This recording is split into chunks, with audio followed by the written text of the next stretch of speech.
Testing. All right. You can cut out that other. Hey, yo, aim. Yeah. Run it up, Blondo.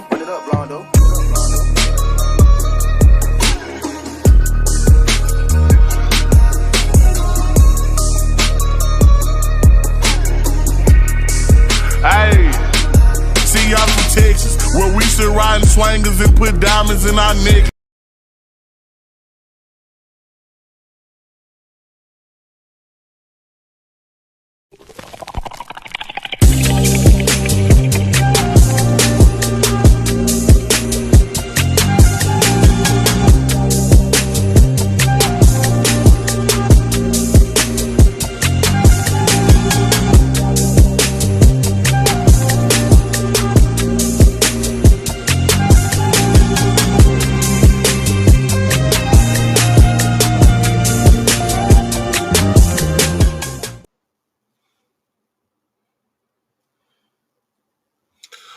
What's going on, everybody? How's everybody doing this evening? Sorry about the delay. Let me get this all set up right here. Apologize about the delay. This is your boy Doc Holiday. We are back with another HBCU tonight. Always powered by HBCU Overdrive. Make sure that you like the stream, comment, share. Most of all, subscribe to the channel. Get everything that you need. HBCU Overdrive. How's everybody doing this evening? What's going on to everybody? What's going on, everybody? Make sure you let's speak up in here. What's going on, everybody? How's everybody doing?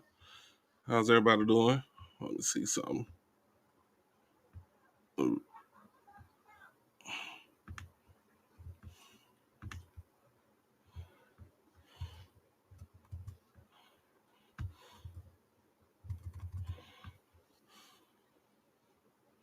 Trying to see something.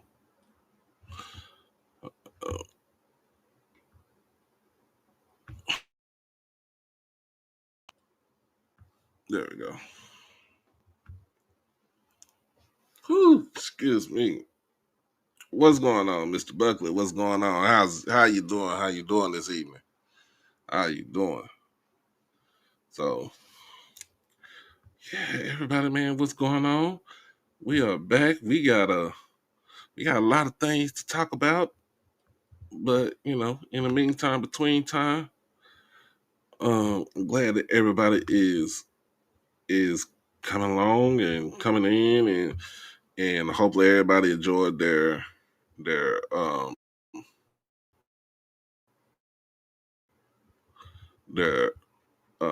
Thanksgiving. Hopefully everybody enjoyed their Thanksgiving Day.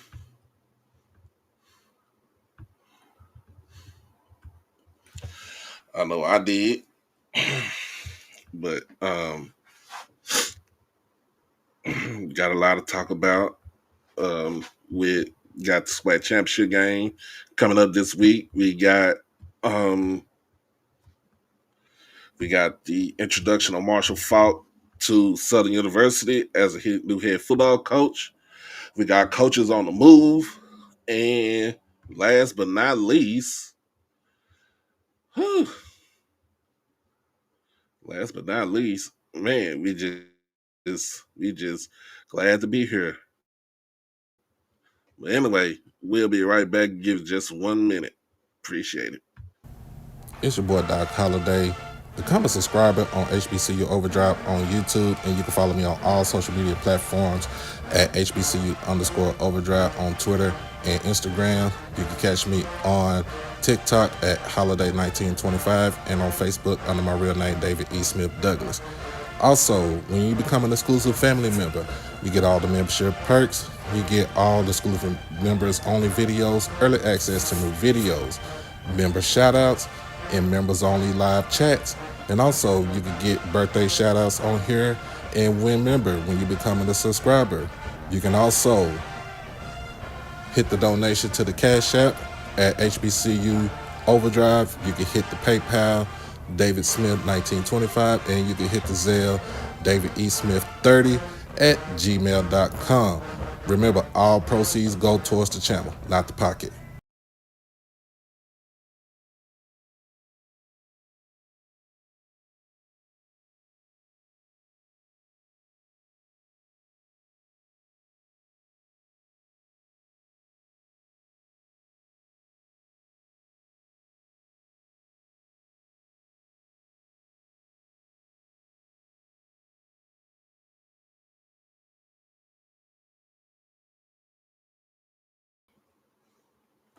All right, we are back. Oh my goodness. Put my hair on and everything. We are back. Again, how's everybody doing today? How's everybody Thanksgiving? How's everybody Thanksgiving? That was today. I mean, over the weekend.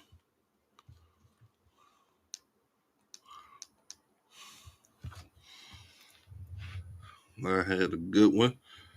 Had all my good fixes and turkey and dressing and ham and all the good. Yep. Yes. I was on the coach's call today. So I was not in trouble today. So yes, I was on the call and good to be back on the call and stuff like that. We'll talk about that. But it's championship week. It's championship week here. I mean, this weekend. Um,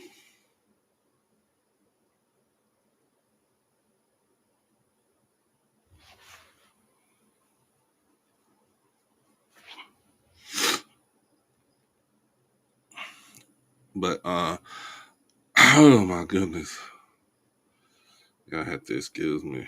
Kind of just woke up from my nap, because I gotta go to work tonight. Um,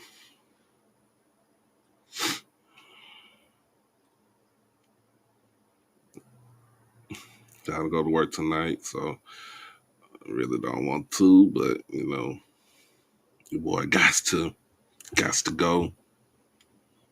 Uh, man, what's good? What's going on, man?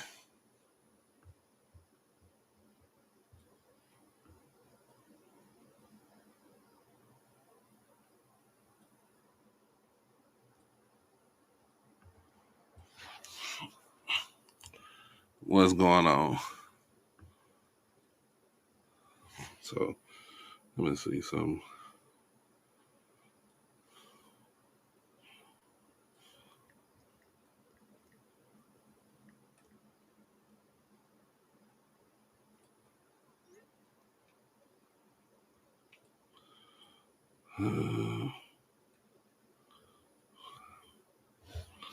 See how everything looking over here.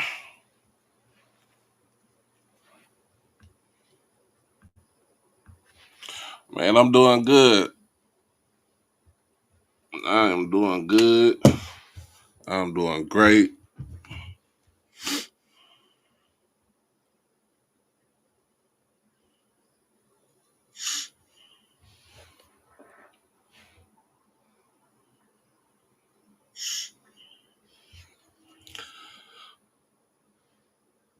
Oh my goodness.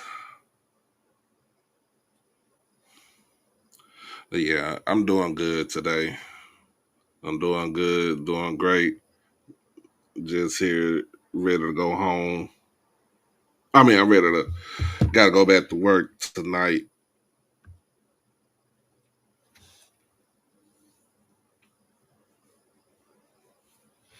Really don't want to, but got to.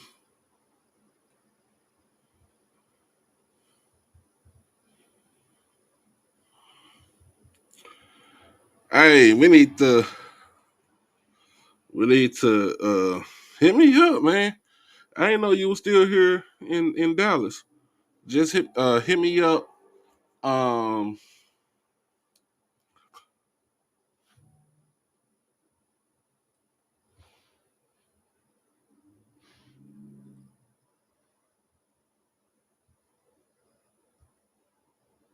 Hit me up. Email me hbcoverdrive@gmail.com.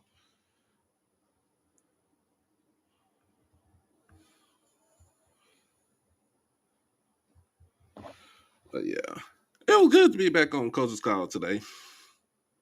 It was good to be back on there. Uh, yeah, had a little and hit a little snag.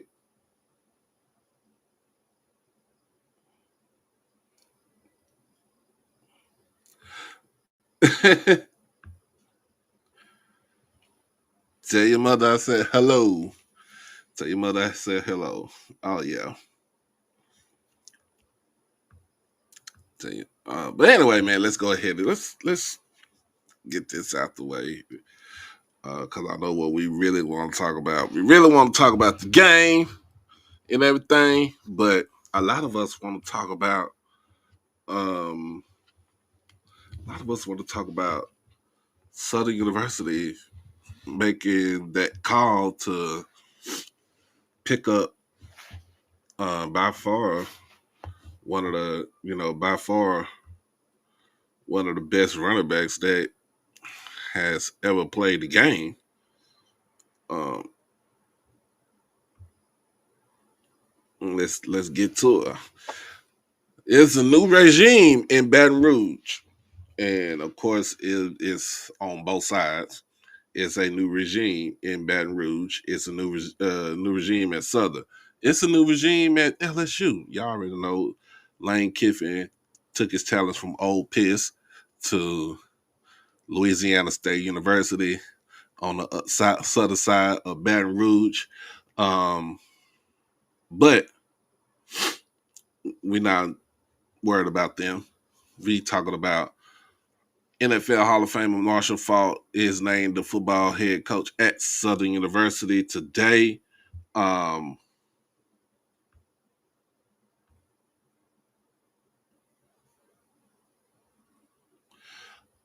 but if we really think about it, I don't know if this was a splash hire. To me, I don't know if this was the hire that a lot of people were were really talking about altogether. But um,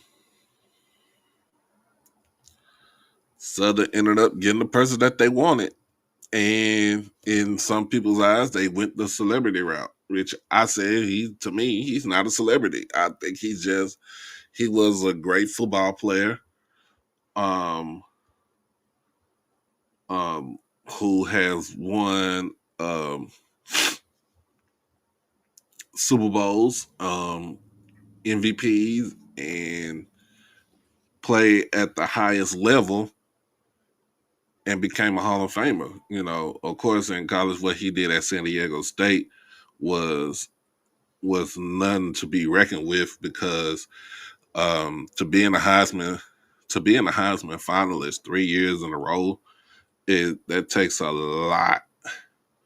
I mean, that you was good enough to do what you have to do to put yourself and get yourself in that position.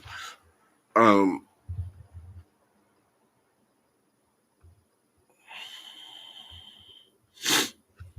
oh my goodness.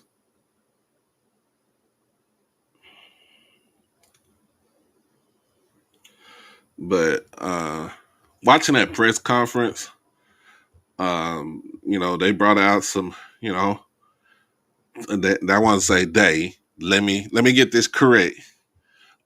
Tony Clayton brought out some heavy hitters uh, at the press conference today to introduce Marshall Faulk as the new football coach, the 22nd football coach of Southern University, um, bringing in Avery Johnson and Aeneas Williams, both Southern alums, but with Aeneas, a New Orleans native, just like Mr. Faulk, and to kind of uh, I guess put him in the category of he's this is um who the school wanted. Um this is what the school wanted. In reality, I'm gonna be honest with you. To be honest with you, this is what Tony Clayton wanted. Um, if you don't know who Tony Clayton is, he is the head of the board of trustees for Southern University.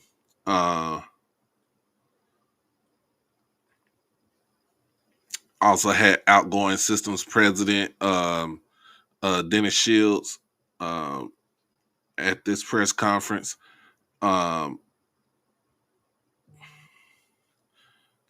I mean, like I said, you had the heavy hitters there. You had the heavy hitters there. And basically what he was talking about is bringing back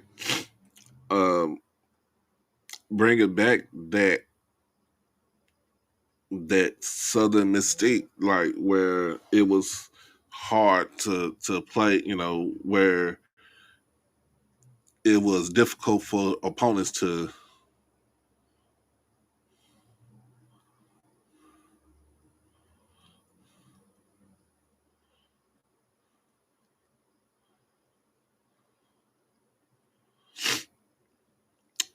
it was hard to play at A.W. Mumford Stadium, where pretty much what we saw when Pete Richardson actually got to Southern University. Um,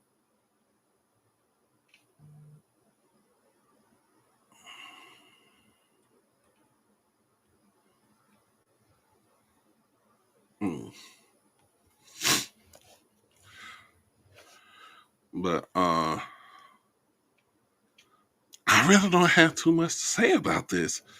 To be to be honest with y'all, I really don't have too much to say, about this particular hire.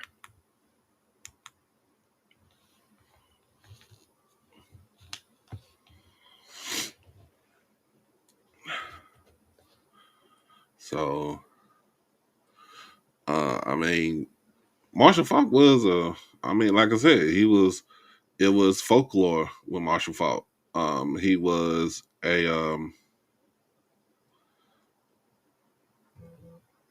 dog in the NFL.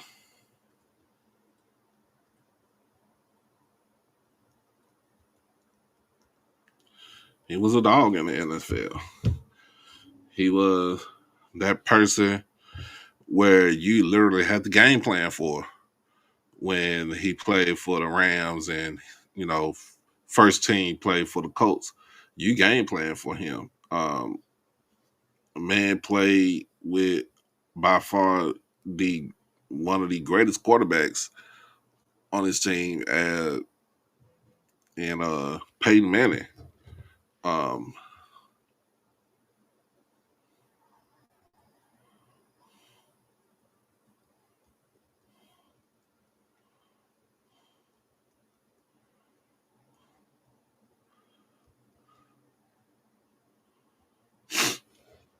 but ooh, when he got to when he got to the Rams, it was pretty much the greatest show on turf.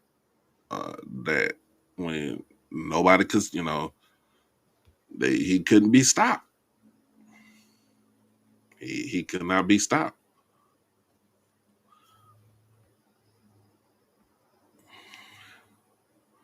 What's going on, man?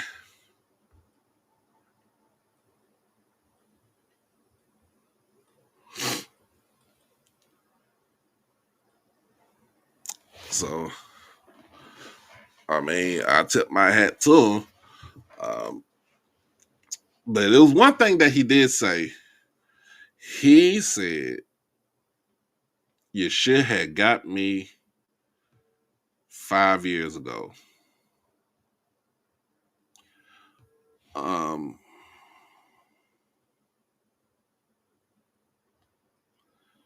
He said the shit got me 5 years ago. You wouldn't be in this, you wouldn't be in this situation.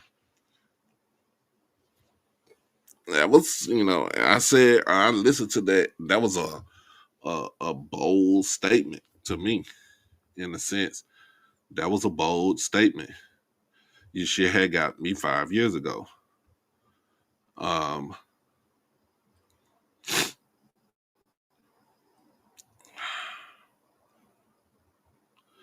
Let me see if I can find. Let me see if I can find that.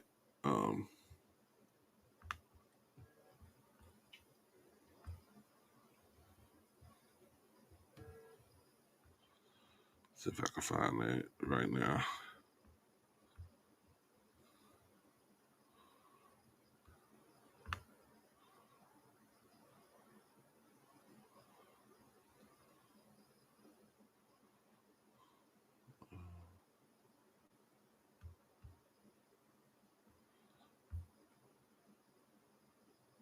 Uh,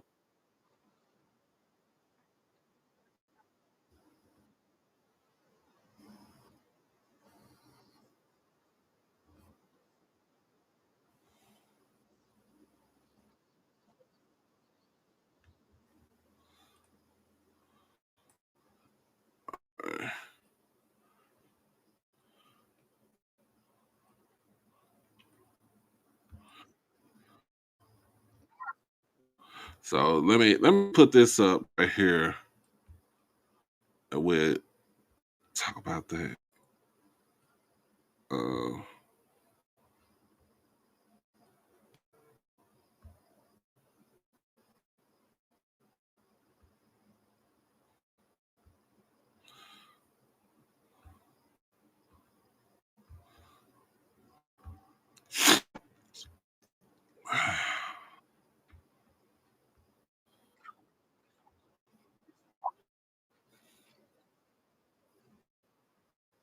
Come on, Marshall.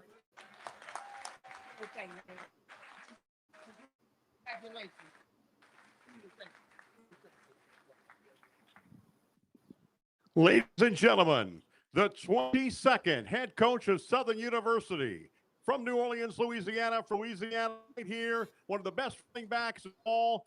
He's going to bring pride back to the Jaguar Nation. Ladies and gentlemen, the one and only head coach of Southern University, Mark Faulk.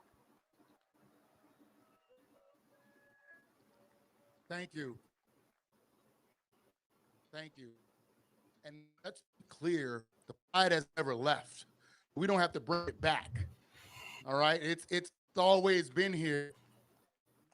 And I'm gonna say, although I did not go to school here, I can speak because of these two gentlemen right here, how prideful they are about this wonderful institution and how much they reached out to me to tell me what me being here would mean to them personally. It was the catalyst of me being here. You guys, usually when I get up in front of crowds, I script it. And what I decided today was, I was like, I'm going home.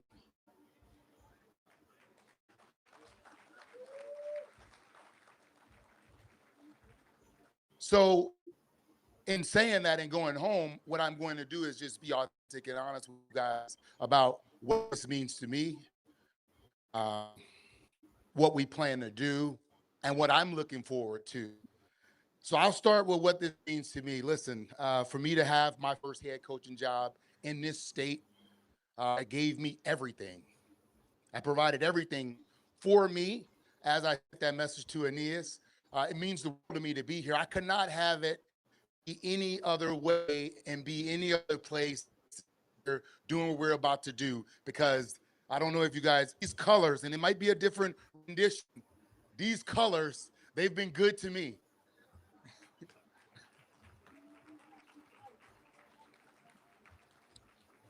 I feel comfortable with these colors wearing them. I feel like something great is upon us. So as I also understand, to whom much is given, much is expected. And as they were talking about what they expect, There's no fear in me. Winners win. That's it. Winners win. And if you're a winner, then you win. You go out and do what you do. And at every level, somehow, some way, I found a way to find the win. And that's what we're going to do. That's what we are going to do. We are going to deliver a team that plays with heart, that plays with passion, and that goes out there and represent this community the way that you want to be represented. The players that take the field, they're going to step on that field as young men. As boys. They're going to leave here as young men. And what we plan to do is make sure that they excel off the field as well as on the field. Because a lot of times the on the field purpose, it happens, but then when they get off the field, it doesn't. We're going to make sure that they have the tools to succeed in life as well as in football.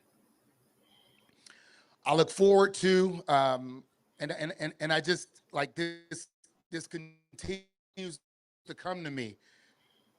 I hope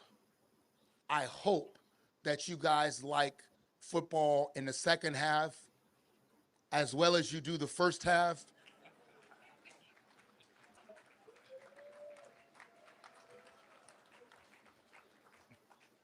Although I love the band, there will be football played in the third and fourth quarters.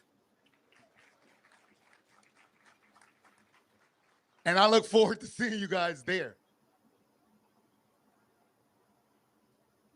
But I just believe that I'm up here because of one person.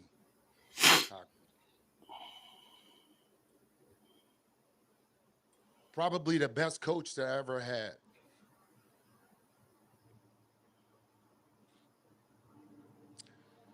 Coach Wayne Reese taught me football. And I lost my father, and then he taught me life.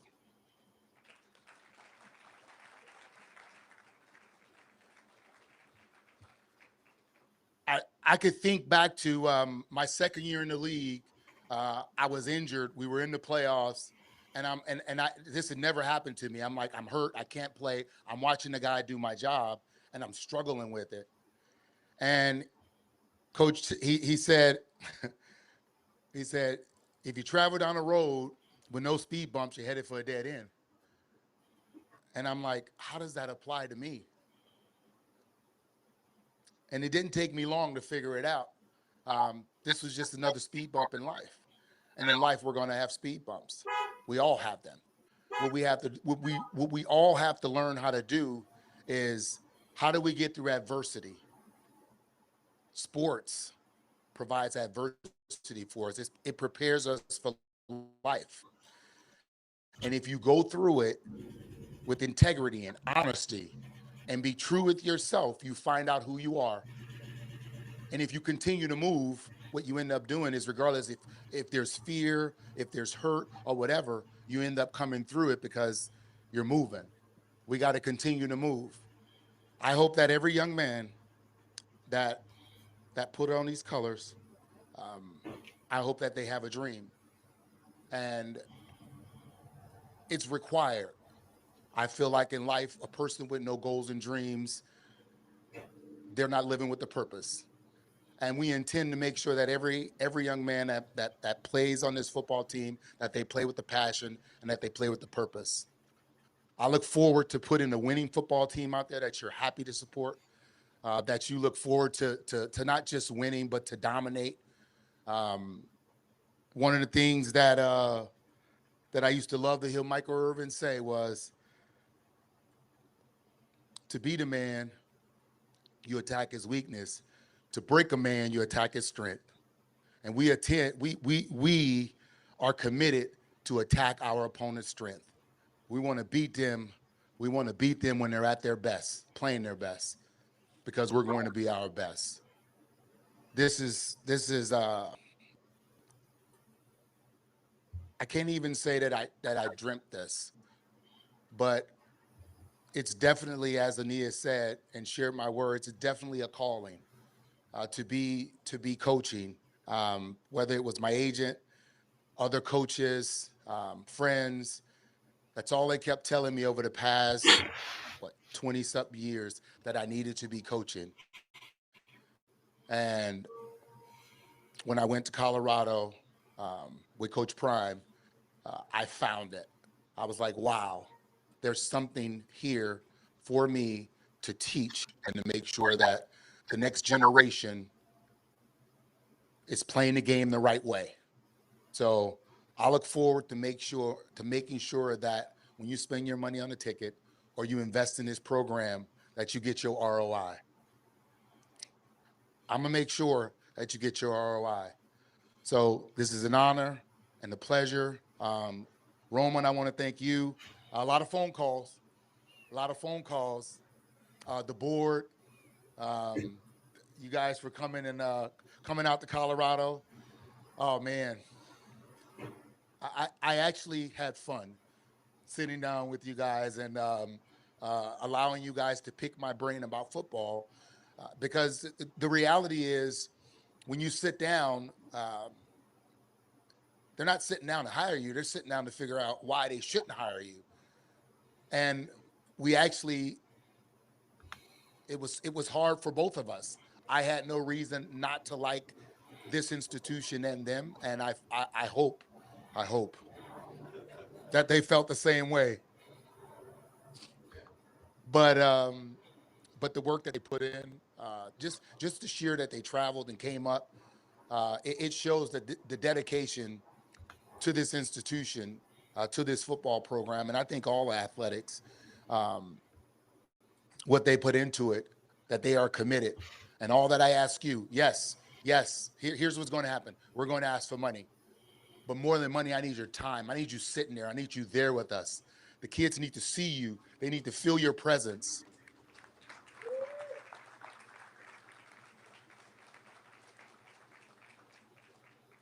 I've played in a lot of environments. Trust me, it's better to play with your fans in the stands cheering for you. So if you commit to showing up, I commit to putting the best product that we can out there on that field, giving you all that they have to win football games. Thank you.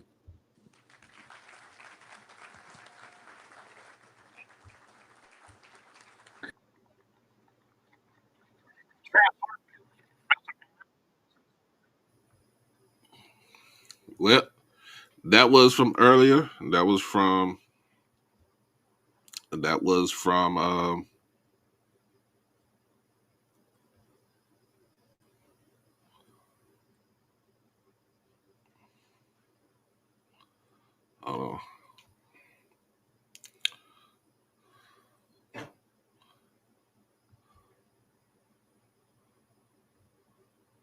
all right. That was from earlier today, and again, Marshall Faulk said that he has a vision. A lot of people are scared of the word calling, but at the end of the day, it is a calling.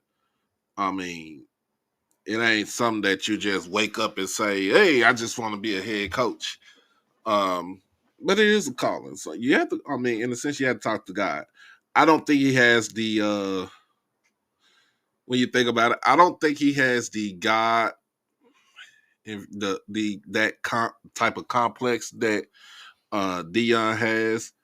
I just think that he wants to go in here and coach and he wants to do, to be him. I don't think there's any other way for you to look, for you to look at this and say, he's humble, in my opinion.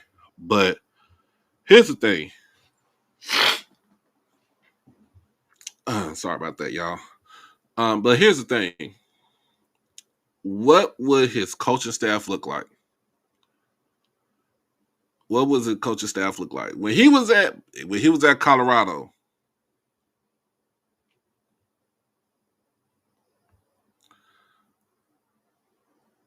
Oh yes, I will be. We will be asking for donations because I will be trying to travel to Jackson for the SWAC championship game, and we need donations to make that happen. You can always Agor's, PayPal, Cash App, or Zelle to make all of that happen and make this trip a actual wonderful trip, and it's a business trip. So just let y'all know. Just let you know.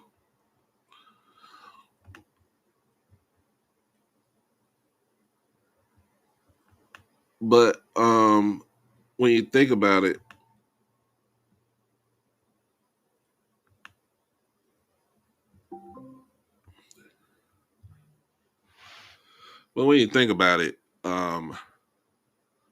when he was at Colorado, now it was kind of crazy where when he was at Colorado, he was a part of a coaching staff. Excuse me, where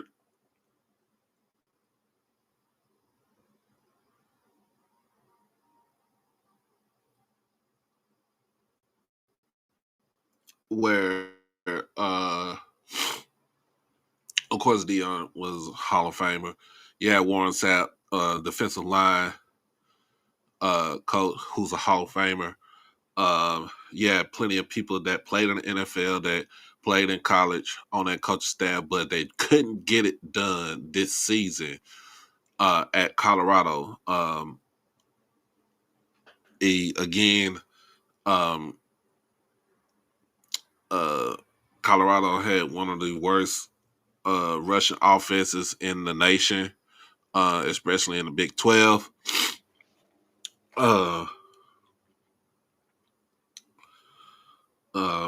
They just finished their campaign in Boulder at 3-9, losing to Kansas State on the road for the final game of the season.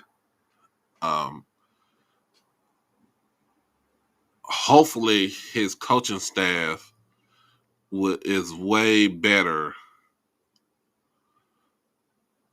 His coaching staff is way better than what it was assembled at Colorado. Especially he's coming in as a first time head coach. It all basically is all about what does his coaching staff look like?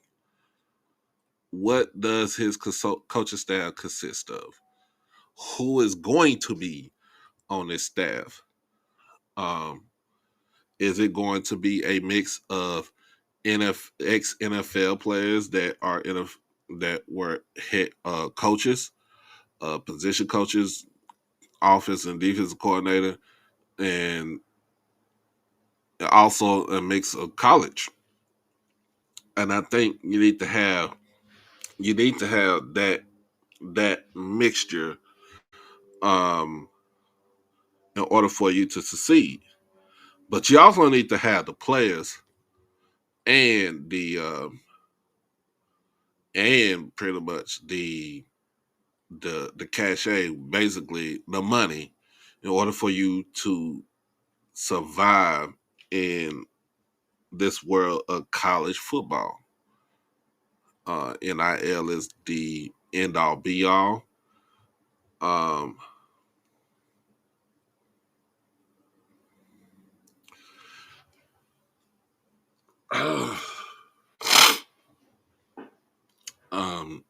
And hopefully, like I said, trying to raise money because he's trying to get as many recruits in and get them paid, but also have them out there on the field.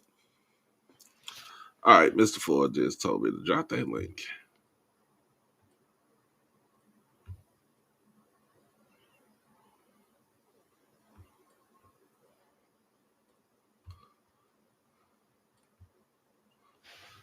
All right.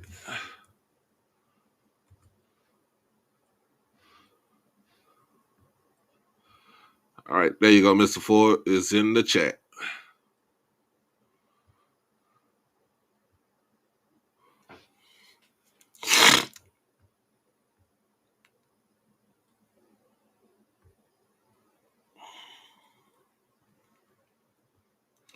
Yeah, excuse me. My sinuses are bothering me.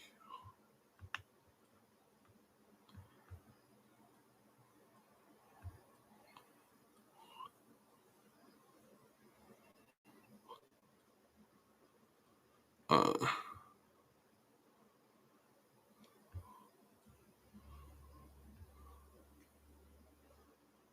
Now, Mr. Ford, if we get on here, I'm on a different platform.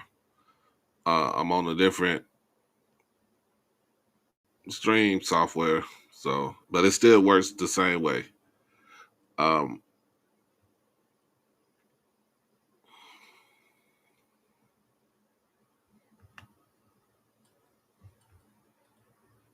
and let's hope your internet worked this time, Mr. Ford.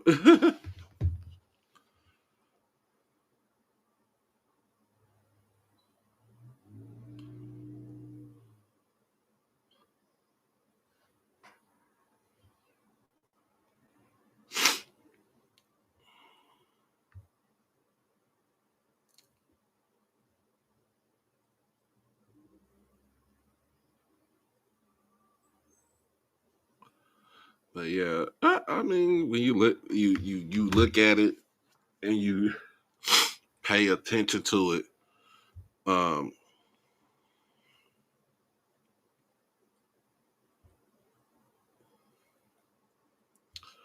it's all about who he gonna have on his staff. To me, that is the end all be all. Who will be on this man's staff? Uh, but in other news too, most of the coaching staff in Southern is gone. They have been let go. Uh,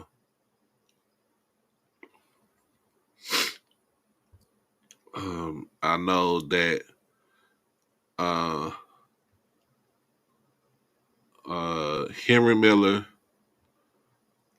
is gone. He was the defense coordinator. Uh, I know Mark Frederick is gone. He was he was the office coordinator. Um,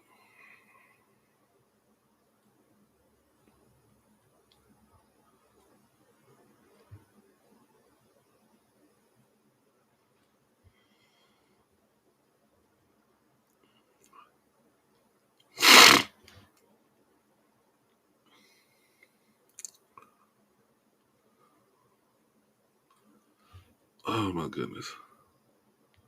Let me see if I can put it back in chat for you, Mr. Ford, if still having issues with it.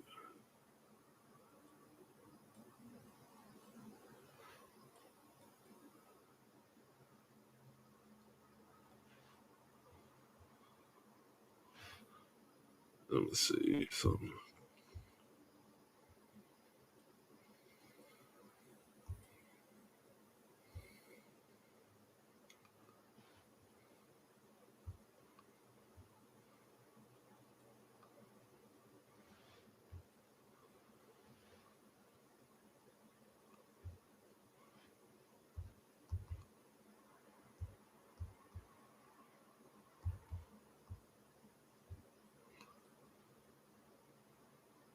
It's in the chat. It's in the chat right now.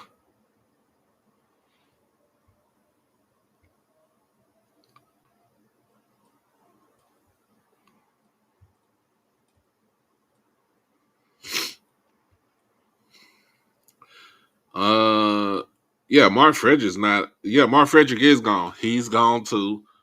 Let's see. Coach Todd is gone. What's going on? Hold on.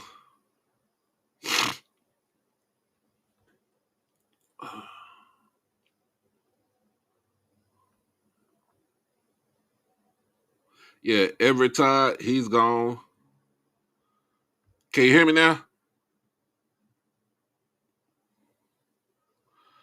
Uh-oh. Hold on.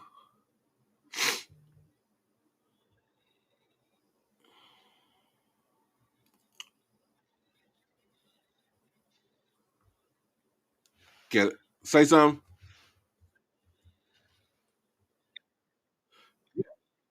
Yeah, I can hear you now.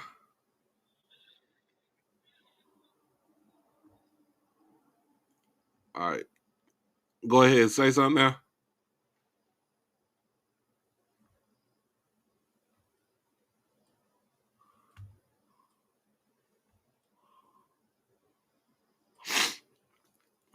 Now say something. Oh my goodness, what is going on?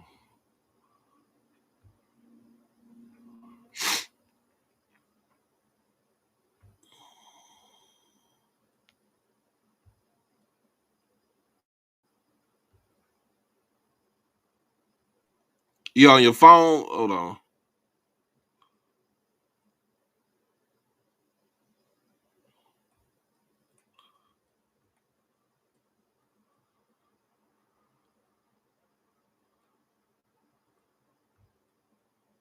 Okay, so they can't hear you.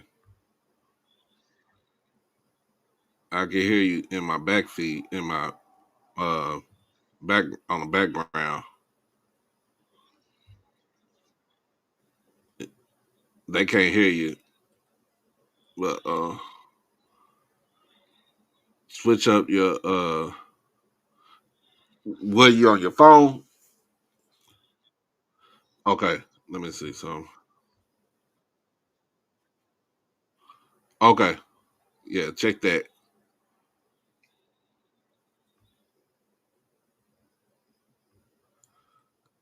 It said you offline.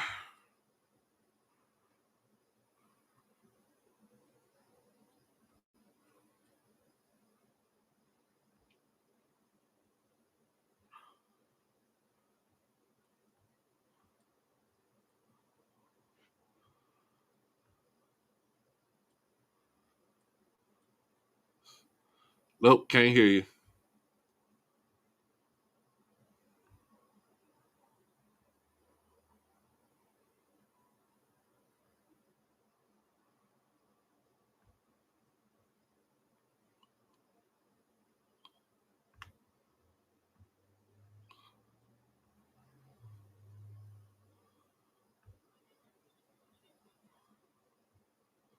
Okay, I don't know what's up with this thing. One thing I hate about this one is it don't work. But anyway,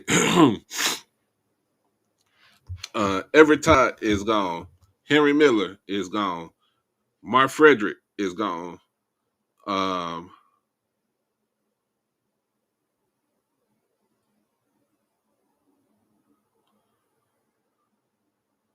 Demarcus Miller is gone. Coach Scott is gone. Stinson is gone. Nivens is gone. There's all fired today. So the only one that, from what I hear right now, that is not gone is Fred McNair.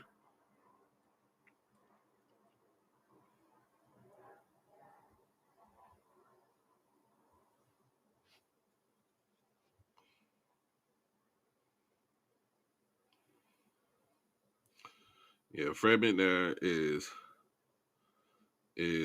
not gone for right now. Uh,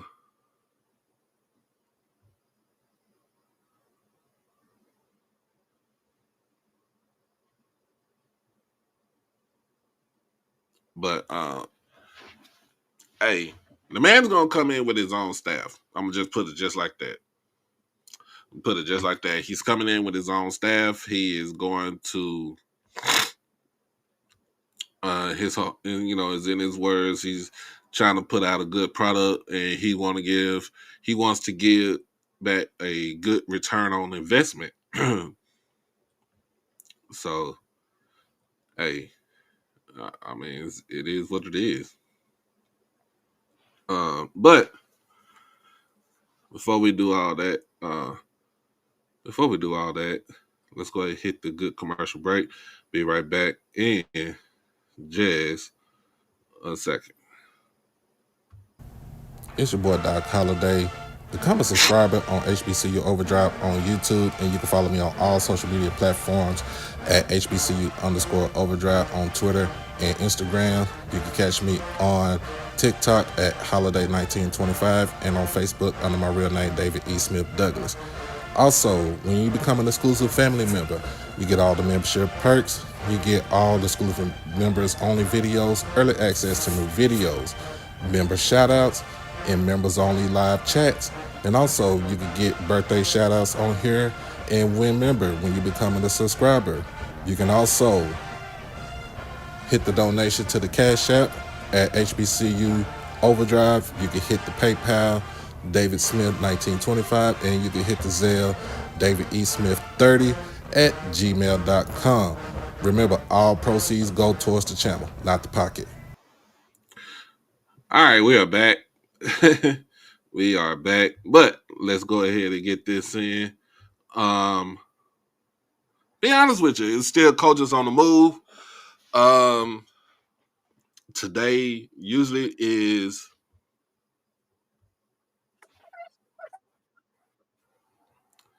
all right. Can you hear me now? Say something. Oh Lord, you sound like a chipmunk.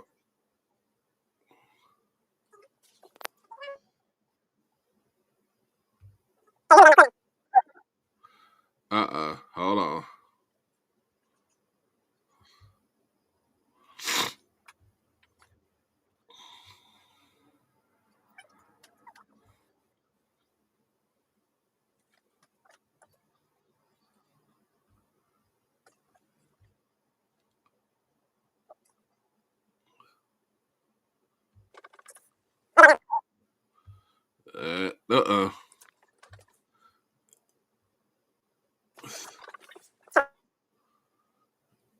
We gonna work on this. We gonna work on this, man. All right. Hello. Yeah, we gonna work on it.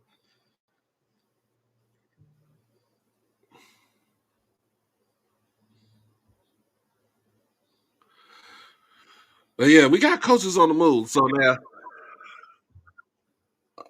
will there be other coaches?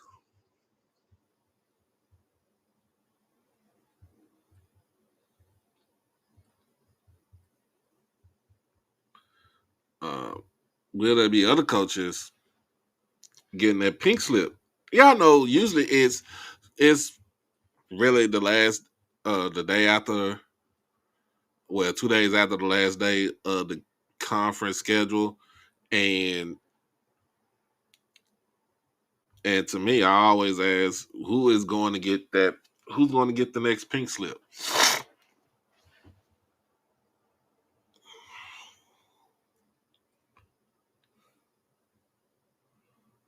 Who is going to get the next? To me, who's going to get the next pink slip? Now I'm gonna be honest with you. What we saw on Saturday, not the Bayou Classic, but that game that was at Itabena.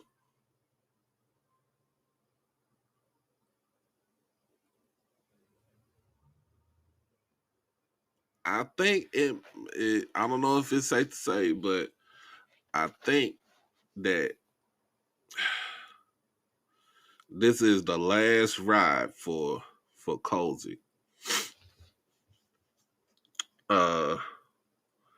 Losing to Jackson State 2 years in a row is something. Losing to Bethune-Cookman is another thing. But losing to, by all teams, Mississippi Valley is almost really a coach's killer.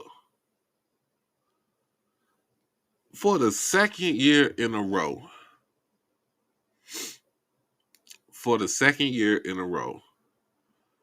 Mississippi Valley gets the one up on Florida A&M.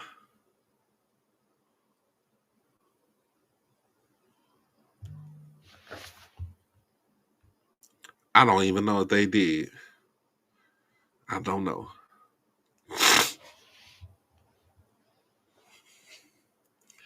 losing that game 35-31, where it to me it seems that the team it seems that the team gave up.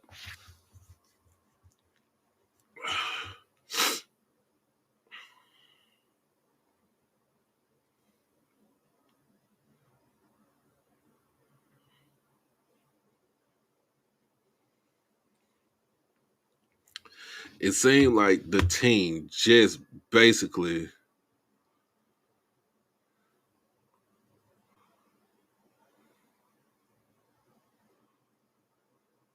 just gave up. All right, let's see, Chuck. All right, Chuck, what's going on? Can you? I can hear you. This is something that's new to me. Can you hear me? Yeah, yeah. Huh. I'm on another streaming platform, so Okay. Yeah, yeah. this is quite different. I was trying to make sure because I see Sonic Boom was telling me to give it a try, and I said I had to get situated and get stuff situated around the house before getting on. And but yeah, I'm glad that you can hear it. I was just trying it out. I hate Mr. Ford couldn't get on because this would be a great one for having him on there. Oh yeah, but FAMU versus Valley. Oh God. Oh man! When I saw that I heard that score, from watching the Bayou Classic. I was watching the Bayou, and I started hearing this. I was watching one of the platforms, and I found that score. I said, "Oh boy, the 220 quarterback club." I said, "Oh man!" I say, dealing with them, boy. I said they're going to crash out. That's all I could think. So I don't know, because this is the second year in a row that they have lost to Mississippi Valley, Yeah, and people are calling for him to lose his job because yeah, of it. yeah. Mississippi And Valley. Yeah. and this is the first losing season that FAMU has had since 2016, and that means that is Ooh. before Willie Simmons got there. Yeah, because who was there before Willie Simmons? Who was there before Willie Simmons? It was And what was it, Earl Holmes, or what is Earl Alex Wood? Holmes. Alex Wood was one of them. It's been so I've been through so many of those coaches. I remember Alex Wood and Earl Holmes coaching there. So Mm. it was, when you look at that, whew, looking at that game too, it was like Valley did not give up. Um, Yes. Brandon Nunez, um, actually he actually played a hell of a game on Saturday. Yeah. Um, throwing Yeah. for Nunez. almost throwing for what? I think what he threw for 400 yards. Yeah, I saw the stats. I had to go back and look at it. Yeah, but Nunez had a great game. Um, yeah, that's to me. Man. Valley. Hey, man, I mean, you lose the Valley, and one thing about it says the Valley, the team say you do not take them lightly. Think about when Southern played. Southern came close to losing to them, yeah, I think about Valley as that kind of team. You just don't want to. You don't want to be the victim of them, even if they have the worst team out there. They are competitive. Uh huh. Yeah. But just to yeah, Coley was the DB coach. He was a Yeah, DB that's coach what. Yeah, with he was Willis the Simmons. DB coach. He Yeah, was a DB coach, but they did ask for Coley. Some people asked for Billy Rowe. yeah. Uh, Those players wanted Cozy, and uh, yeah, he see what's happened. Players asked for Cozy, some asked for Billy Roll, and then We sure did. Billy Roll. kind of asked for somebody else to come up in there. Yeah.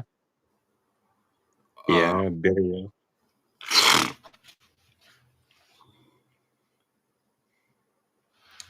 but to be honest with you, I seen the writing on the wall. I figured they were going to give up. They did not have their head into this game. Talking about Smitty Rock? Is you talking about Family, Smitty Rock? yeah. Family, you talking about Smitty Rock? Yeah, Ryan Smith. Yeah.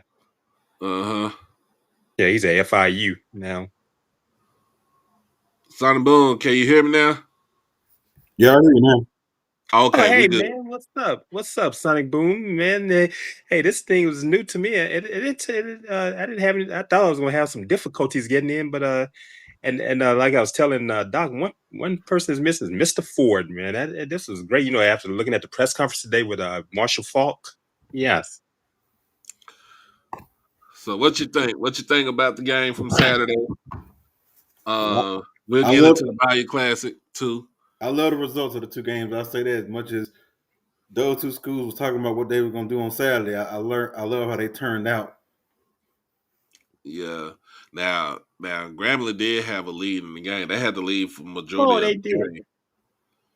Man, my father was oh boy, both my parents went to Grambling. Man, my father was having a fit because they beat themselves and Southern just took advantage of it and they won. Yeah. Yeah. So, whew. I know both fan bases crashing out on social media today. Oh man. Yeah. Yeah, I know my father had a fit he's 82 years old. And he went to Graham, he played in the band at Grambling, Sonic Boom, and both my parents went to Grambling and others. And I didn't go to Grambling, but man, I watched that game. Having it, he started making all those mental errors, and Southern took advantage of it. They got Barry Nemo and Trey Holly hot. They couldn't stop them.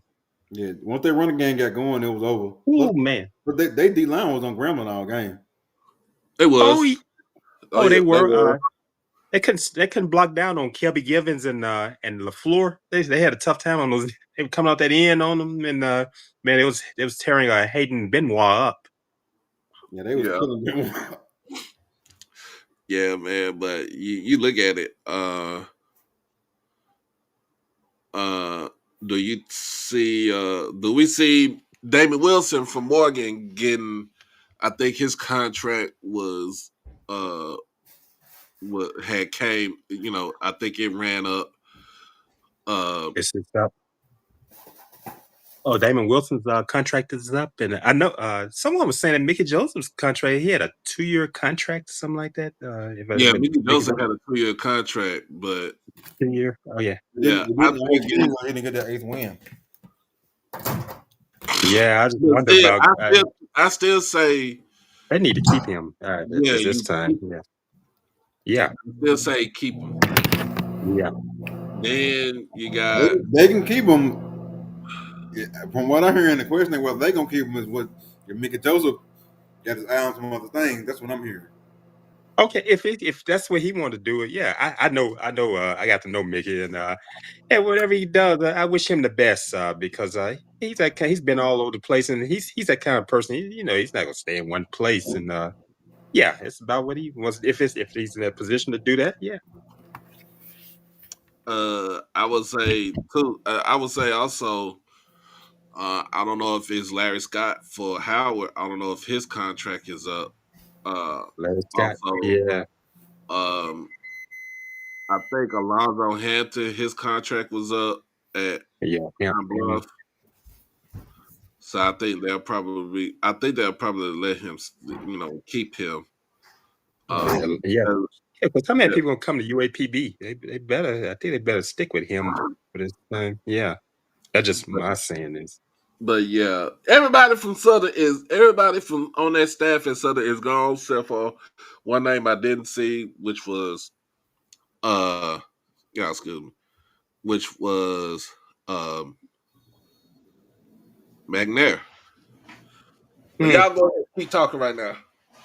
It might be They might be doing him like like what Lane Kiffin's doing at LSU, keeping Frank Wilson and what's the other guy, Baker, keeping those. I think they're keeping those two on, but the others are gone.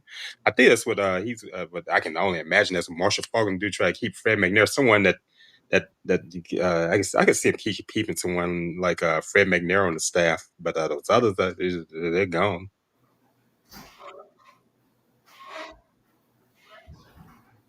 Yeah, I could see him possibly keeping one of them. It'd be Fred McNair, but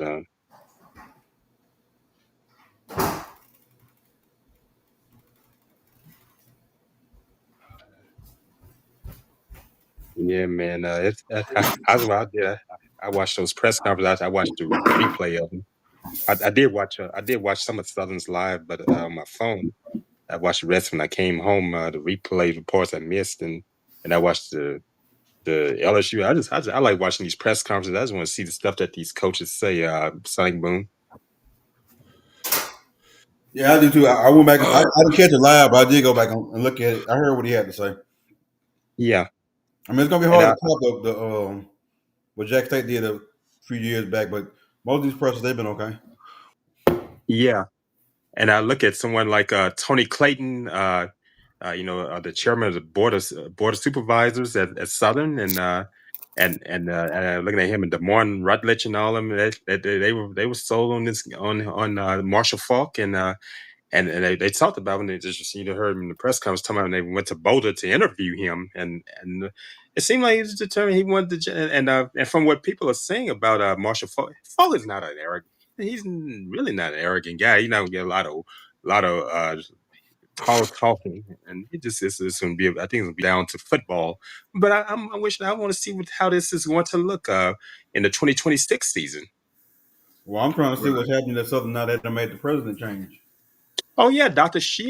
Dennis Shields is gone, and that's what's been happening at both of those schools. See, Dr. Wade Roos just became president of LSU because Dr. William Tate, the first Black president, is going to Rutgers University, and now Southern is going to have to be looking for a president because I think Dr. Shields will be gone at the end of this year. I thought Dr. Shields was the president of the system. Yeah, he's president of the system because the chancellor. Yeah, he's president. The chancellor is Dr. John Pierre. The chancellor, he's the chancellor, Dr. John Pierre, and Dr. Shields is the president of Southern, Southern Baton Rouge. Yeah, the president's moving over to the law school. Who's moving over to the law school? The president, he's moving over to Southern's law school. He's moving over to the president of the law school. Yeah, Dr. Alvin Washington, the chancellor of the Southern University Law Center, he's a graduate of Grambling. So yeah, he graduated from Southern Law School. Yeah, there's a lot of coaches that was on the move, especially it was in FBS too. So other than Graves, who else was already let go other than Graves? I know the coach at Hampton. I think Hampton or Howard. Yeah, Hampton. Yeah, Trent Boykin was terminated. Boykin was let go. He was terminated. Cal Jackson at Bowie State. He was terminated. Yeah, I saw that he was terminated. Yeah. Massey at Winston-Salem, resigned. He resigned at Winston-Salem.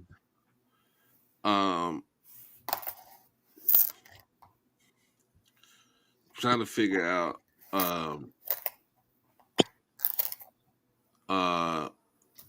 Quinn Morgan at Langston. Yeah, Quinn Morgan.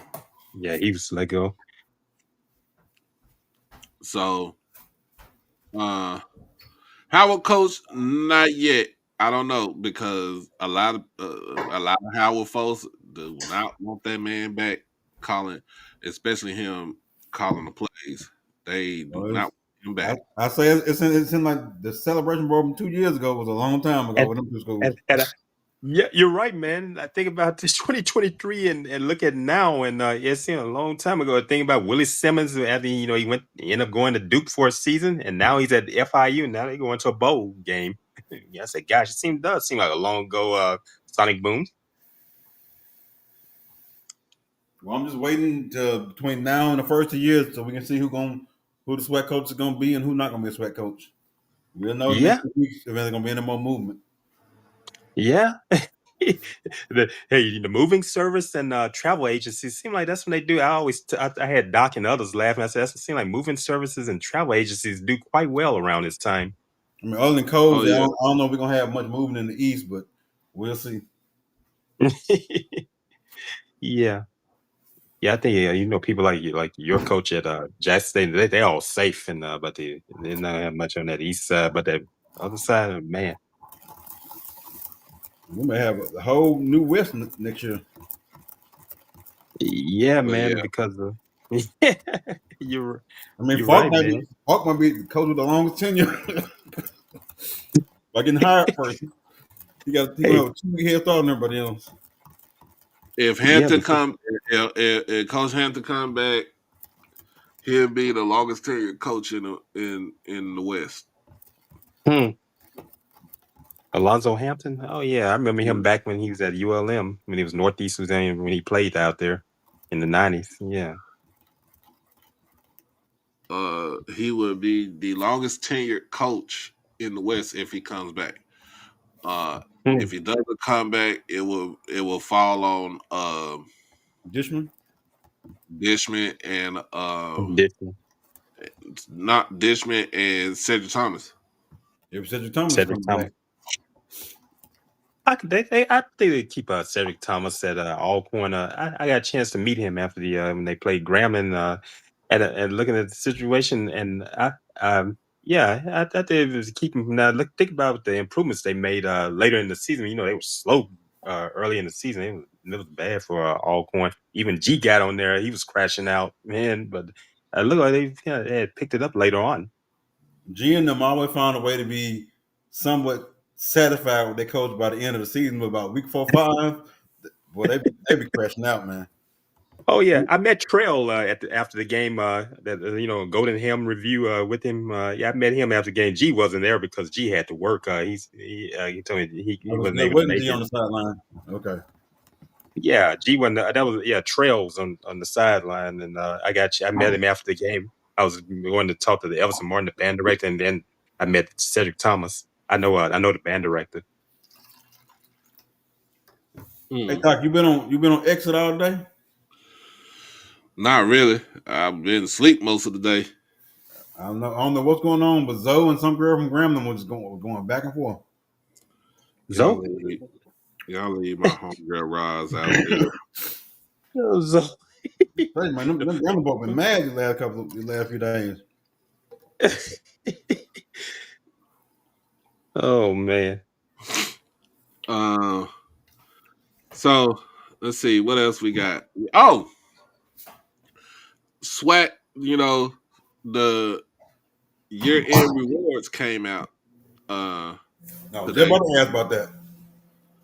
and we got 10 Tigers on there from this season. Now I have something to say about this, and I hope y'all don't get mad at me, but I have something to say. Oh, excuse me. So first team offense. First team all SWAC offense is of course QB. You got Andrew Body from Bama State. That was a no-brainer. Oh yeah. If you're gonna argue with me saying talking about somebody else should be in there, you're smoking crack. And Andrew Body that young man had an impressive season, and until he had the injury, yeah, he's athletic. he only threw one interception. Hmm. He was the most efficient quarterback in his conference. He was one of the most efficient quarterbacks in the nation in FCS. So you got to give him his kudos, his flowers. Uh, Running back, you got excuse me. For one, you got Amon Miller from Jackson State and Jalen Jennings from Pine Bluff. Jalen Jennings is a good running back. Oh Now I yes, probably would have I agree. put Chase Bingman at first team, but I think they got it. I think they got it right on this one. Uh,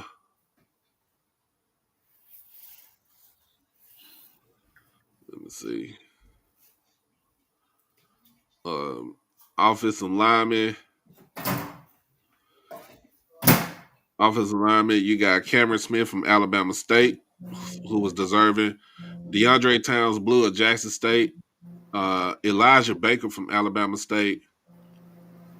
Brian Williams Jr.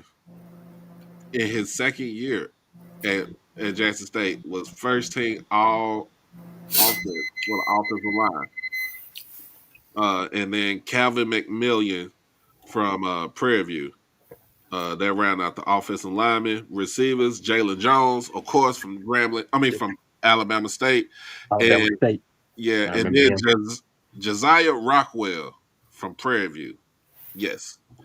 The leading receiver for Prairie View, Jalen Jones, leading receiver in the whole SWAC.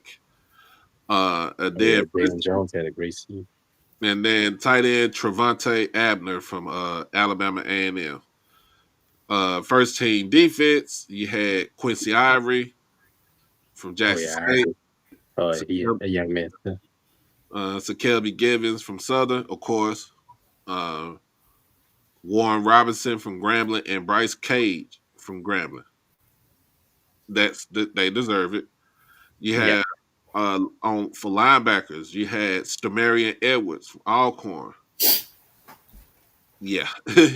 Denarius Hilliard from Pine Bluff and Reed Pulliam from Jackson State. Could I would have put Ashton Taylor up there? Probably so. I was thinking the same thing. For DBs, Trayvon Randall from Prairie View. That was a no-brainer right there. Tayshawn Sims from Alabama State. Antoine Watts from Bethune-Cookman. And Markel Linzer from Grambling. Yeah. I'm going to be honest with you. You need to put Tyrell Raby from Grambling on this list too. Raby? Oh, yeah. You can't leave him out. Yeah. I'm sorry. You can't leave that man out. Return specialist was Javon Ross from Bethune. Max Tulin for Bethune was the best punter. Place kicker was Daniel Porto from FAMU, and long snapper Cole Hash from Bethune-Cookman. Bethune-Cookman had the best return team. Punt return team in the country.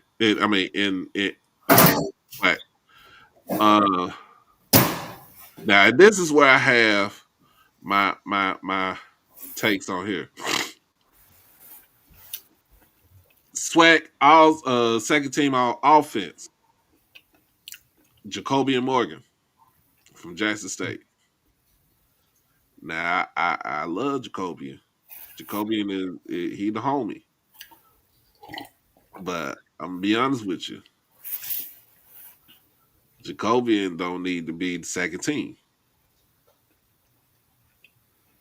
If you gonna do it like that, you could have put Cam Peters up there. You could have put RJ Johnson. You could have put Christian Peters.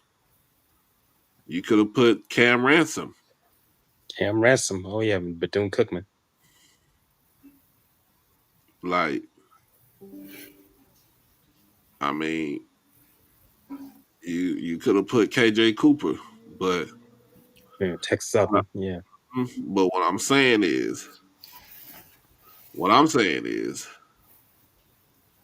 that after Andrew Body, I mean, you could have put, like I said, you could have put RJ Johnson on there. I'd have been satisfied. Mm-hmm. You could have put Cam Ransom as second team offense. I would have been satisfied. But because even though let's put it just like this, even though Andrew Body missed the last 4 games of the season, his productivity all the way up until that injury in the first half of the Bama State game, of the Prairie View game, it was a runaway. Nobody was not catching him. He led the team in passing, led the team in passing touchdowns, led the team in rushing. Yeah. I think he was second on the team in rushing touchdowns. Yeah, the man, he could have came back 2 weeks ago. He could have came back 2 weeks ago when it was clear, but because they really wasn't playing for anything, you just rest them. And Tayshawn Smoot was actually balling out there too. Tayshawn Smoot had close to 1,100 yards passing in 4 games. In the Turkey Day class against Tuskegee, he had over 400 yards passing. He's going to be an issue. He's going to be a problem. So that's why I was like, I understand where people was coming from, because it's, when it comes to these those polls, man. Yeah, it's done by SIDs and stuff like that. That's why that's always gonna be some it's gonna be some controversy when you start doing all these votes, and yeah. To be honest with you, Yeah. I'm being real. Jacoby shouldn't be in there. He missed the last what? He missed the last 5 games of the season. You talking about Jacoby and Morgan? Mm-hmm. Oh yeah, after what happened in Las Vegas, he and T-Set both got hurt, and yeah, because he first got hurt. I remember in that Southern Miss game. I watched the game, and yeah, he was having a lot of problems there, the injuries.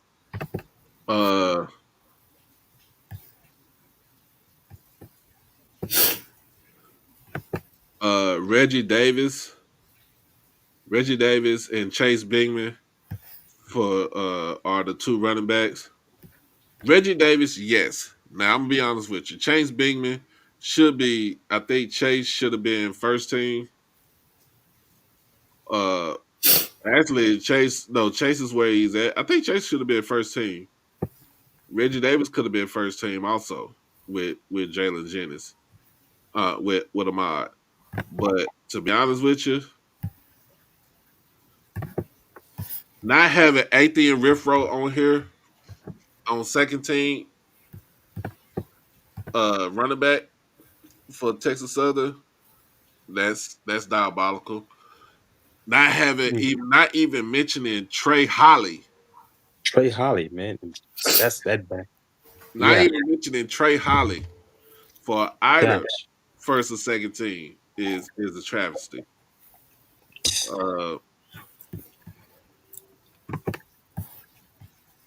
Yeah, Trey Holly didn't even get a mention, and that's something's wrong there, man. Trey Holly got over Trey. If you think about it, what did he ran? He ran for 100 yards, or was that Barry Remo? Remo ran for 100 yards. Yeah, Remo was on fire, and Remo, he's from Baton Rouge, came out of Catholic high school in Baton Rouge. Yeah, Remo was on fire, but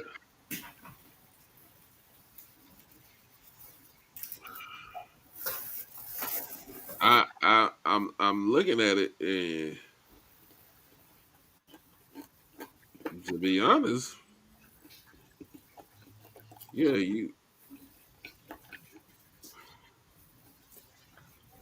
Trey Holly had 61 yards on 18 carries, and he had 2 touchdowns.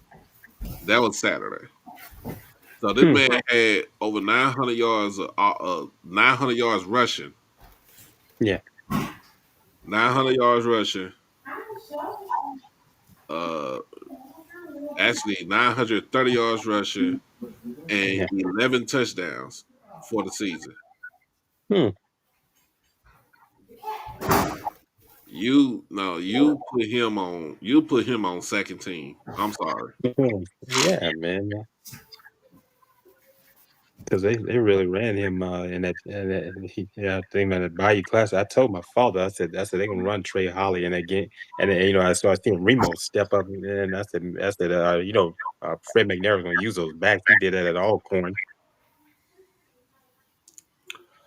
Let's look at receivers. Receivers, I think they offensive lineman. Quavion Davis from Jackson State. Oh yeah, Jeremiah Frazier from Alabama State. Christian Loving from Bethune-Cookman. And Cameron Rogers. Cameron Rogers from Alcorn. And Ashton Grable from FAMU. Ashton Grable shouldn't be on this list. I'm sorry. I'm sorry. I understand he probably his grade probably was high as an offensive lineman, but to me, I don't think he should have been on the list. I would go with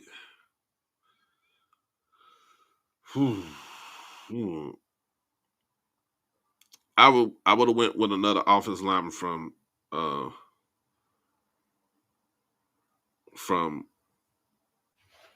Alabama State. Or I could have went with one from Jackson, or you could go with one from Bethune-Cookman. I would say that. Wide receiver Malik Huggins from Bethune and Nate Rember from Jackson State. remember Huggins.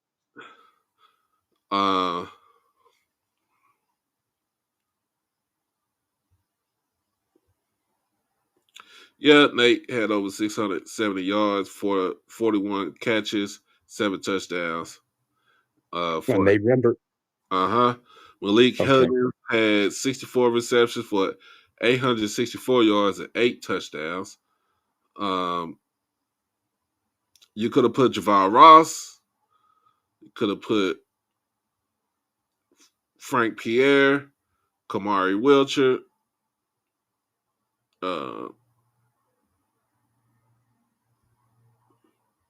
But I think they got this right. They did get it right for the receivers. And tight end Trayvon Jones from Prairie View.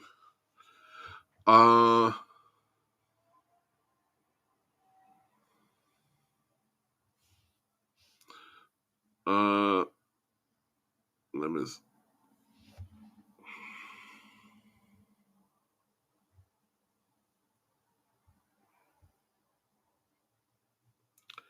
As a tight end.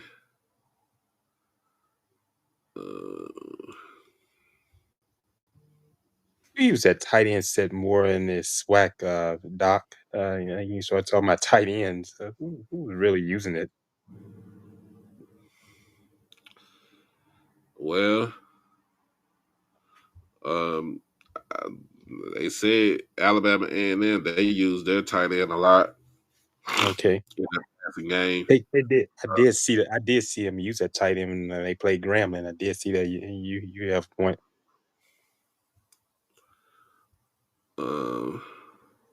They did use the tight ends set in that game. And my parents and I attended.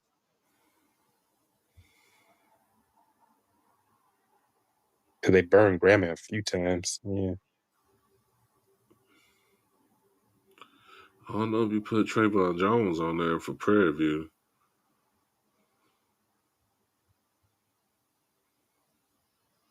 You could have. I mean, I don't know. I really don't know.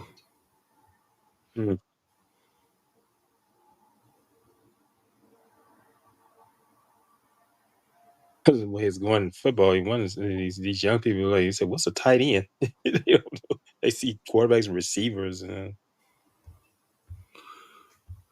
Yeah, but most of them use them for blocking.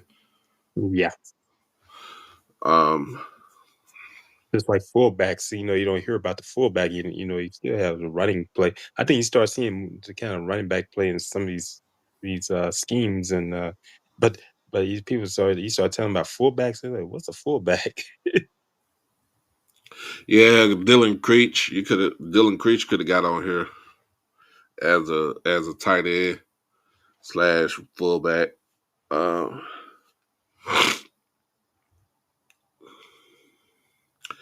Defensive lineman, second team defense. Malik Gukake from Prairie View. Jeremiah Williams Oh yeah, from Jackson State. from Jackson State. Michael Atkins from Texas Southern, and Eric Thomas Jr. from Alcorn. Yeah. Linebackers is Jason Riles Jr. from FAMU, Isaiah Bogarty from Texas Southern, and Jaleel Lenore from Alabama State. You could have put Nayron Jenkins on here from FAMU. This is where you could have put Ashton Taylor on here too. You could have put him on the second team.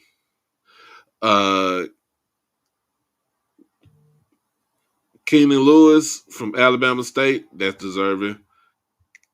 It's a surprise. Cam Salas from Jackson State. Ed Zachary from Prairie View, and DeAndre Morris from Alabama State. Second team specialist, Marco Jovicic from Valley. Demetrion Duval from Alcorn as the punter. Return specialist, Nehemiah Hickson from Alabama State. And long snapper, Garrett Weileman from Alabama State. Yeah. Like I said, second team offense, I would not have put Jacobian on there. It would have been somebody, Cam Ransom. Cam Ransom had a great season. Mm-hmm. So that's who I really would have put on there. But other than that, it looked decent. I would have took Ashton Grable off, and I would put probably, like I said, another lineman from Bethune-Cookman on there. Gotta put a lineman from Prairie View on there, because I'm looking. Prairie View did not have they had one offensive lineman that was on the first team. I would have put another one on the second team just to be fair.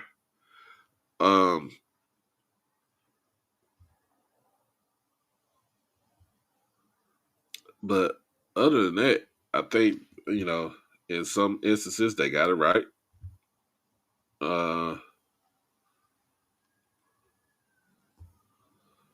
But other than that, we got SWAC Championship Week.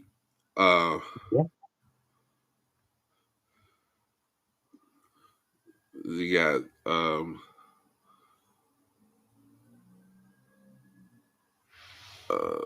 Prairie View versus Jackson State. Prairie View coming in at 9-3. Jackson State coming in at 9-2. Notable wins for Prairie View, of course. First game of the season against Texas Southern. Of course, a win over Grambling. And when you look at out of conference, you think they did beat Northwestern State. Yeah. But does that really Northwestern State is not good. They don't have that team they used to have. That one. Some notable losses. The first one against UT Rio Grande Valley. Oh man, to a first year program is that's they're no slouch. Mm-hmm. Yeah. And then losing to Bama State at home. Yeah, I watched some of that game while I was at the Grambling Alabama State game. I watched it on SWAC TV on my phone. With Prairie View losing to Alabama State, would have took it. Would have took. I'm sorry. I would have taken Cam Peters out of the game after that second interception. You gotta go. You gotta sit down. Even though they were in the game for most of the part. Those are the two losses that kind of resonated on their schedule. Key wins for Jackson State, Alabama State, of course. That was to me game of the Oh year. man, that was a great homecoming game. Yeah, game Yeah. of the year. Um, winning against, of course, I would say winning against FAMU. I think people going down to Tallahassee and beat FAMU in Tallahassee Oh was man. a pivotal win for Jackson State. Um, um, Notable losses, of course, they only had two. Southern Miss. Yeah, You really think about it, we were in the game all the way up until the fourth quarter of that game. sure. And Southern, let's be honest, let's be real. Southern Miss is going to a bowl game. Yeah, they're going to a bowl game. They're going to a bowl game, and they have a chance to play for a conference championship. Yeah. So Miss is going, and like I said, you look at FIU going. I was looking at all these teams that are going. Even in my area, Louisiana Tech is going. Yeah. Yeah. Hey, UTRGV being 9-3, but they can't qualify for the playoff because they're a first year program. Okay. What's that? A probationary period? Yeah, they have a probationary period. Okay.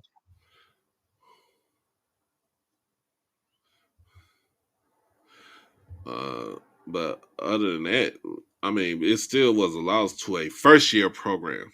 That's the thing that sticks out. The other loss for Jackson State was to Grambling, because not only did we lose to them, we lost to Grambling, we lost our quarterback. Yeah. Both quarterbacks just went down. Gosh. So we played with our backup. So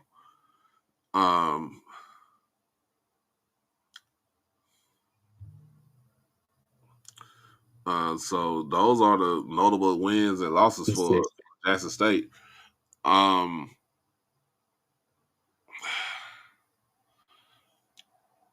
If you haven't got your tickets, go ahead and get your tickets. I think the tickets are online, so make sure you go ahead to get your tickets for this game. I think it'll be a good crowd there. Now I ain't gonna say Prairie View bringing 12 fans. They bringing more than 12 fans. They're gonna have folks coming in from. Hey, I thought about Lionel when you said that. I said, boy, they know people know they mess with Prairie View about their attendance. Yeah. Even Yes. even Coach Jackson was trying to do something to get them to come to the games. Even when when they had a government shutdown, said pay for your tickets, said show your federal ID, doing some doing promotion, trying to help them, trying to get them to come to the stadium.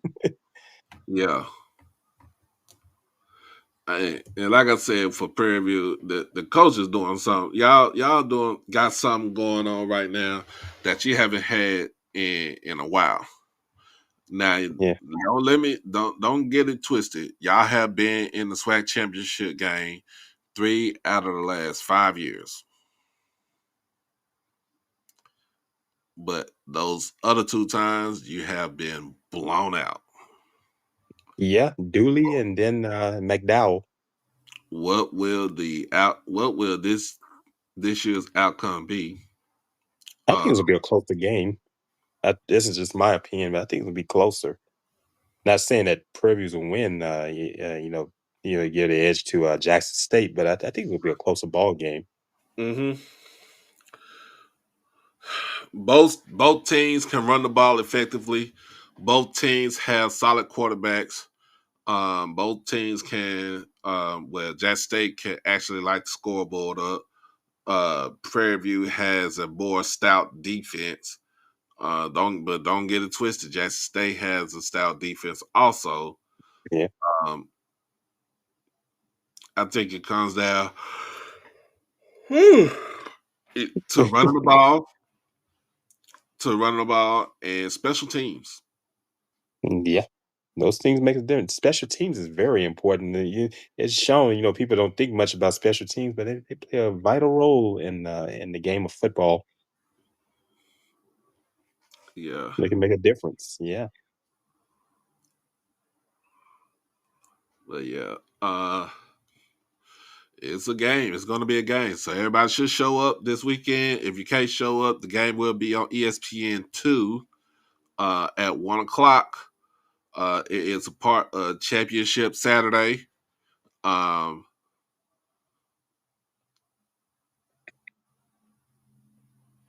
That's pretty much what we got. I mean, that's pretty much what I really have right there for the game this weekend. So, Who's showing that game? Which outlet is showing it? Channel ESPN2. ESPN2. Okay. Uh-huh. I was okay. I was wondering. I knew. Conference championship game. I knew it had to be on television. Yep. But yeah, we'll get back to this. Is Jay Walker and Tiffany Green doing the game? Yes, they are doing the game. Okay. All right. They are doing the game. It's Okay. part of, so this weekend is part of championship weekend, and of course, with all championship games in the FBS, you got Alabama versus Georgia, and I'm trying to Yeah. figure out how Texas A&M don't get in the SEC championship game. They only had their one loss against Texas. Yeah. Oh man, I didn't expect. Hey, you know what happened? I had predicted the Texas A&M win. I didn't expect Arch Manning to have this type game, man. Hey, I didn't have any trust in that young man. I'm just being, and that, I'm not speaking to the other young men, but I just didn't have any trust in it. I didn't expect this to occur. Yeah, he was balling. He balled Oh, this. he did. Um, I don't speak ill of young people, but yeah, I just didn't have any trust in it, any faith in him. Yeah, I said okay, but look at what happened. all right, and then the American Conference Championship, you got North Texas taking on Tulane. That's going to be a good one.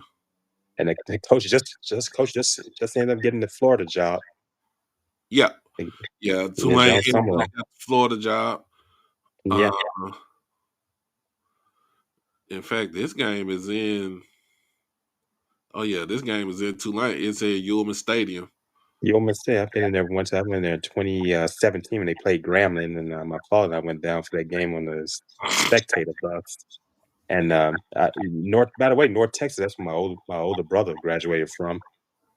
Yeah, UNT missed out on hosting the conference championship game because Tulane is ranked 24th. So Okay. both of them had 7-1 records. Tulane's only loss was to UTSA. Yeah. That was their only loss in conference.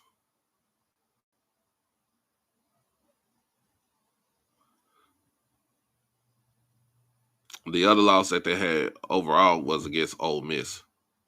Yeah. That was that was mid-September.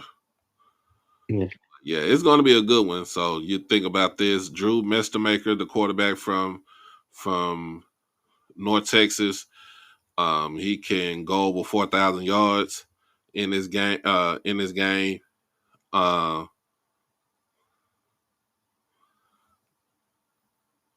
It's just straight up offense. Yeah. Jake Retzlaff, pretty much rebounded. Of course, y'all know he was suspended from BYU because of the morality The honor code. code, Yeah, he the honor violated code violation. the Yeah. honor code violation. But they ain't got no. And the thing about it, they talking about morality. Brigham Young himself was a thug, man. I'm not being ugly, but he was a Oh, he thug, was a man. thug. He was a thug. He Yeah, was. he was a thug. Yeah. And they want to name a school after him, man. Mhm. They're talking about honor code. Big 12 championship game in Arlington at AT&T Stadium. BYU versus Texas Tech.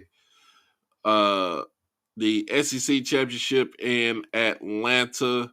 Georgia versus Alabama. Again, I'm trying to figure out how the heck Texas A&M don't get into this championship game. But the Big Ten championship game, you got undefeated Indiana taking on undefeated Ohio State. That game is in Yeah. Indianapolis. Mendoza. Yeah. Fernando. I didn't even know he had a brother that played quarterback and he got in the game against Purdue. And then What's that the quarterback at Ohio State name? Julian Saying. I think he's a freshman. Yeah, he's a Heisman candidate too. Yeah. Mm-hmm. And then the ACC championship, you got Duke versus Virginia. Oh yeah, Duke and Virginia. Duke got in on a technicality. Of course, Duke got in because also SMU lost their lost their last game to Pitt. Now they would have won against Pitt. They would be playing against UVA. They've been talking badly about Manny Diaz. Yeah, Miami could have got themselves in there. They did win their last game, but because they lost to losing to Louisville, yeah, and they lost to they lost to SMU. SMU.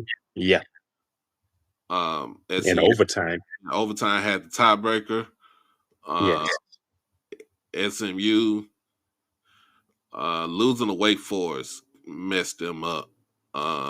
And losing to Cal at the last game of the season, where Cal is bowl eligible now. So yeah, you could have had SMU go back into the championship game, but because of that, also Georgia Tech, they lost. It was a non-conference game against Georgia. I watched them. That was a defensive battle. And then Duke beat North Carolina in the rivalry game. Well, last game, Duke beat North Carolina, and then Duke beating Wake Forest. For some reason, propelled Duke into the championship game. And you lost to Georgia Tech. Yeah. Lost to Georgia Tech. You lost to Tulane. I think they're gonna have to fix. The conference is gonna have to fix that. Yeah, they're gonna have to fix that.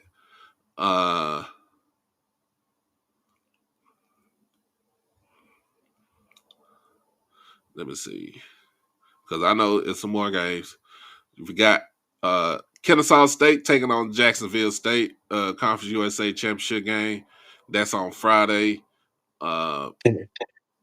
Yeah, Jerry Mack Jerry Mack first season as a division as an FBS head coach, 9-3 and pretty much in the conference championship game. Yeah, he's done a great job with that program. Troy taking on James Madison for the Sun Belt Championship. USM did miss out on this. That's the reason why. But they are bowl eligible. Yeah, they're bowl eligible, and Sun Belt. ULM was horrible. Now let's just say if James Madison win this game, and let's say North Texas win in the American, they'll probably give it to the higher G5 team, which I think it would be James Madison. Mm. Because James Madison is number 20. Mm-hmm. But both teams have one loss. What is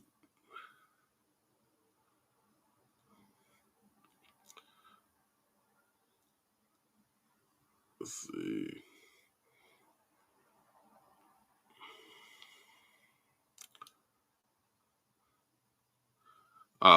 Lost to Louisville in the second game of the season. Yeah. Then you got the Mount West Championship. I knew it was some UNLV versus Boise State. They game. The game is going to be Dan Mullen. Boise. Yep, Dan Mullen. Yes, he's coaching UNLV. Yeah. Dan Mullen doing the same thing he did at Mississippi State and in Florida. Yeah. And then the MAC championship, you got Miami of Ohio taking on Western Michigan. That game is in Detroit. Oh, they had to play that thing in Fort Field. It's cold up there. Yep.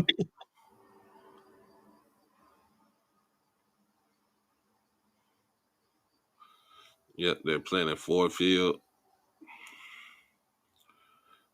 11 a.m. on Saturday. That's crazy. A morning game. Yeah. Mm-hmm. So those are their time. Yeah, so those are the championship games for Friday and Saturday. So if you're not attending any other game, make sure you check that out. And then on the 13th, you got Army versus Navy. Both teams. Yeah. Yeah. Go Army beat Navy. Go Navy beat Army. It's gonna be any way you look at it. Yep. So it's gonna be a good one. It's gonna be a good one.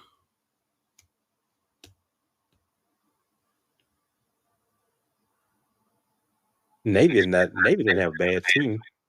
No, Navy is not a bad team. I don't think that is a direct shot at Jackson State. I don't think anything he says is a direct shot at Jackson State. I just think that he said that he doesn't really care about the all conference teams. You're talking about Jackson.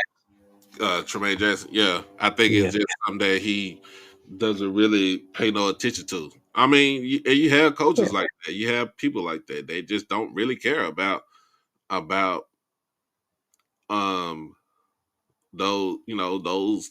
type of things right there. So I don't.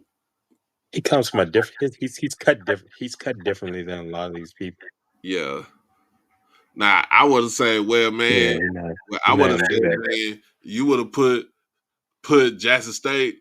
Some of these folks from Jackson State don't deserve to be on here and stuff like that. Then yeah, I would have it. I would be like, oh, that's a direct shot at certain teams. Yeah. So. Yeah, like I said, Coach Jackson's cut from a different mold. He's not caught up in that count. So he's caught up at the task at hand. He's that type coach. Mm-hmm. So, but other than that, hey, he's doing the job that he's supposed to be doing. Oh, he's doing it. Look at it in his first season, yeah. I mean, I asked him. I was like, hey, you predicted this at the beginning of the season. You predicted this in your, when you were introduced as a head football coach at Prairie View, saying that you want to get to the SWAC championship game. You want to win the division, win the SWAC championship game, and try to get to Atlanta. And you have done 2 out of 3. Yeah. So I think you predicted that, and you have stuck to it. So the only thing that he has left is to win win the SWAC, win the whole championship. Yeah. Now will it will it generate money? Will it generate buzz in the Celebration Bowl? I don't think it would. It has more of that feel when Howard got to the Celebration Bowl. Man, they laughed about it. They said the only ones that were there, vice president and and husband and then is a he had Jay Walker was calling the game. He and Tiffany Green calling the game, and it's a you didn't have many Howard people there. FAMU people when they come. Yeah. Yeah, but yeah, man. Let me get up off this thing because I have to get ready for work Okay, man. I had to go to work tomorrow myself, man. and get ready for work. So yeah, I really don't work on Mondays, but because I work today. because I was off Thanksgiving Day, I got to work today. I was off Thanksgiving. Yeah. Yeah, understandable, man. Like I say, you have bills to pay. You have to do what you have to do. Oh yeah. Well, man, we'll be back on this thing probably either Wednesday or Thursday. Well, I'll probably be on with Troy tomorrow. Troy, yeah, he's on ONG Strike Zone this evening. I looked at, I had seen him on there. Yeah. So let me get up out this thing, man. Appreciate you coming on. Yeah, Uh, yeah. I hate that Mr. Ford couldn't get on here because you always would have had it was giving him a tough time. This technology is something. yeah. Make sure everybody check out Timona. She is on live now, so I think people have went on over there already. But as always, y'all be blessed, be safe, hug your loved ones, and love on your loved ones. Crash out on your kids and beat them out the penitentiary. Hope everybody have a wonderful Monday night. Um, Let me get myself ready for work and All right, you all take and care. Be safe. appreciate it. All right. And as always, y'all be easy.